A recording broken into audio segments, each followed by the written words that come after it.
sartuta bendengu Ibarran hazi eta ezi proiektuan. Ibarran ez genuen onartzen lotoki bezala ez genuen Ibarra onartzen eta jardun genuen bai ludoteka, bai aurreskola, bai kiroldegien zabaltzea eta horren barren kokatzen genuen musika irakaskuntzare zerbitzu hau nola herrian eman behar genuen eta pauso hori eman behar geneukala.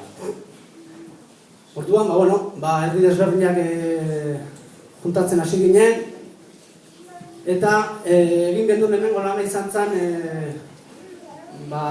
helburuak finkatzen. Eskola beharrezkotzat jotzen dugu gure herrietan.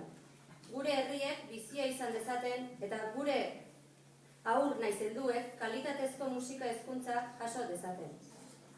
10 urtetan hirukoiztu egin da ikasleen kopurua. Une honetan 600 ikasle baino gehiago ditugu.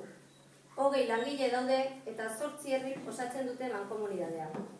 Alegi, Altzo, Ibarra, Irura, Anoeta, Villabona, Zizurki eta Aduna. Azken urteetan indar handia egin dute udalek musika eskolaren azpiegiturei dagokienean. Lokal propioak baditugu. Aduna, Villabona, Anoeta, Irura eta Ibarra. Loatzo musika eskola herrietako kultur dinamikan oso txertatua ikusten dugu. Eta hori bultzatzen jarraitu nahi dugu. Horrelako proiektuak beharrezkotzat jotzen ditugu gure herrien eta kulturaren biziraupenerako.